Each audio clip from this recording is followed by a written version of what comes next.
오늘은 2025년 10월 20일 VIP 추천 종목으로 소개드렸던 후성의 추천 리뷰를 진행하겠습니다. 본 영상은 단순한 수익률 보고를 넘어 추천 이후 주가가 실제로 상승할 수 있었던 핵심 이유, 특히 이동평균선, 이평선, 과거래량, 발륨, 이 주가에 어떤 긍정적 역할을 했는지를 기술적 관점에서 실전적으로 설명드리는 데 초점을 맞췄습니다. 추천 당시 제시한 핵심 정보는 다음과 같습니다. 매수 권유 구간은 6,940원, 6,600원, 분할 매수, 손절가는 6,000원, 규율적으로 지킬 것, 1차 목표가는 7,700원, 오버슈팅 시 9,500원까지 열어두었고, 추천 이후 최종 수익률 47.88%를 기록했습니다. 이제 왜 이 같은 결과가 가능했는지, 이평선과 거래량이 어떤 방식으로 작동했는지를 차분히 풀어드리겠습니다. 먼저 추천 시점의 기술적, 수급적 배경을 간단히 짚습니다. 리포트에서는 기관의 별표 2일 연속 대량 매수 유입, 연기금 매수 강도 강화, 별표가 외국인의 일정 부분 매도 출회가 마무리되는 양상을 추천 사유로 들었습니다. 이러한 수급 전환 신호는 기술적 신호와 결합될 때 힘을 발휘합니다. 후성의 차트에서는 이평선의 정배열 과정에서 단기 이평선이 확장을 시도했고, 1차 상승 이후의 기간 조정이 마무리되는 구간에서 21선으로의 지지 전환과 매물대 안착이 확인되었습니다. 요지는 이렇습니다. 수급, 기관 매수, 플러스 이평선 정렬, 추세의 정합성, 플러스 매물대에 의한 지지가 동시에 확인되었기 때문에 확률적으로 유리한 매매 환경이 만들어졌다는 점입니다. 그렇다면 이동평균선은 구체적으로 어떻게 긍정적 역할을 했을까요? 실전 관점에서 핵심은 세 가지입니다. 첫째, 추세의 방향성 제공. 둘째, 지지 저항의 가시화. 셋째, 리스크 관리의 기준 제공입니다. 후성의 경우 추천 시점의 단기선, 5101선, 이 중기선, 61선, 위로 정렬되는 정배열 전환이 진행 중이었고, 단기선이 확장되면서 가격 상승에 가속 신호가 나타났습니다. 투자자는 이 신호를 통해 조정은 있겠지만 추세는 상방이라는 전제하에 분할 매수 전략을 취할 수 있었습니다. 특히 21선이 상승 지지선으로 재확인되면서 단기 조정 시 21선 부근을 보수적 재진입 포인트로 활용할 수 있었습니다. 두 번째로 이평선은 지지 저항을 시각적으로 제공함으로써 매물대의 역할과 결합할 때 강력한 신뢰도를 제공합니다. 후성에서는 기간 조정 박스권 상단 돌파 국면에서 21선이 지지선으로 작동했고, 그 위치가 곧 매물대의 상단과 맞물렸습니다. 과거 매물이 집중된 구간, 매물대, 위에서 이평선이 지지선 역할을 수행하면 그 구간은 단순한 통과점이 아니라 향후 재차 하락을 막는 견고한 방어선이 됩니다.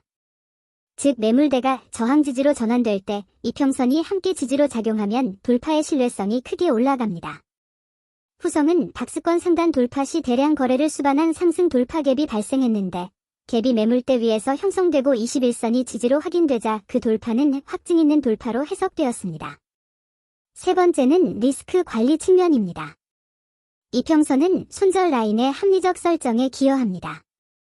추천 리포트에서는 손절 6,000원을 제시했는데 이 값은 단기 매물대 하단과 주요 이평선, 21 또는 60일의 하단, 과결을 같이 하는 기술적 붕괴 시점으로 설정된 것입니다. 실전에서는 손절을 감정이 아닌 차트의 기술적 붕괴에 맞춰 철저히 지키는 것이 중요합니다. 후성의 사례에서 손절 규율을 지킨 투자자는 큰 손실 없이 분할 매수의 혜택을 누릴 수 있었습니다. 다음으로 거래량, 발륨, 의 역할을 설명하겠습니다. 거래량은 이평선보다 더 직접적으로 누가 얼마나 많이 참여했는지를 보여주는 지표입니다. 기술적으로 의미 있는 돌파는 반드시 거래량의 확인이 뒤따릅니다. 후성의 상승 구간에서 주목할 점은 다음과 같습니다. 박스권 상단을 돌파할 때 장대 양봉과 함께 거래량이 유의미하게 증가했고 돌파 이후에도 거래량 레벨이 일정 수준 유지되며 주가가 매물대 위에서 체결되었습니다. 이 패턴은 다음을 의미합니다. 첫째, 기존 매물, 매도 공급, 이 실제로 흡수되었고 둘째, 신규 수요가 실질적으로 유입돼 가격을 떠받치고 있다는 뜻입니다.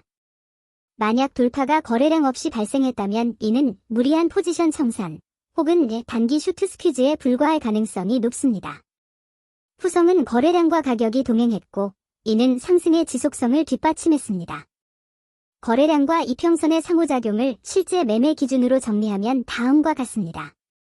돌파 캔들의 거래량이 최근 매물대 평균 거래량보다 현저히 큰가? 돌파 후 1에서 3거래일간 거래량이 유지되는가? 돌파 후 발생하는 리테스트에서 거래량이 재차 증가하거나 캔들이 강하게 반등하는가? 이 세 가지를 모두 확인할 때 돌파의 신뢰도는 높습니다. 후성의 경우 위 조건이 충족되었고 이로 인해 추천 이후 가시적인 수익으로 연결되었습니다. 이제 실전 운영 관점의 권장 전략을 말씀드리겠습니다. 첫째, 추천 구간 6,940에서 6,600원에서 분할 매수하십시오. 매물대 구간에서는 한 번에 진입하지 말고 가격의 반응을 확인하며 나누어 진입하는 것이 리스크를 낮춥니다. 둘째, 손절 6,000원은 반드시 지키십시오. 손절은 포지션 관리의 최고 규칙입니다.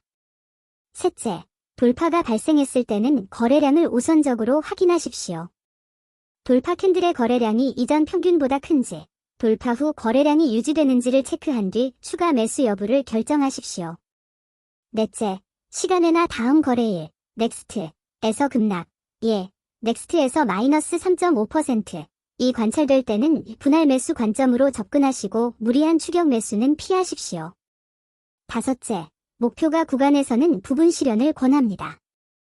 1차 목표 7,700원 도달 시 일부 이익 실현을 하고 모멘텀이 지속될 경우 오버슈팅 목표 9,500원을 추격하는 방식이 안전합니다. 마지막으로 후성 사례가 주는 일반적 교훈을 정리하겠습니다. 첫째, 수급의 전환, 기관 매수, 과기술적 정합성, 이평선 정배열, 매물대 지지, 이 동시에 확인될 때 확률적으로 유리한 매매 환경이 형성됩니다. 둘째, 이평선은 추세의 방향과 지지 저항을 시각화해주며 거래량은 그 신호의 진위를 판별합니다. 둘 다 결여되어 있는 신호는 신뢰도가 낮습니다. 셋째, 실전에서는 규율, 분할 매수, 손절, 이 성과를 좌우합니다. 아무리 좋은 차트라도 규율이 없으면 결과는 불확실합니다. 후성은 이 세 가지가 결합된 전형적 성공 사례였습니다. 이상으로 후성 추천 이후 상승 흐름을 이평선과 거래량 관점에서 분석해드렸습니다. 기술적 분석은 확률을 제공할 뿐 확정적 보증을 주지 않습니다.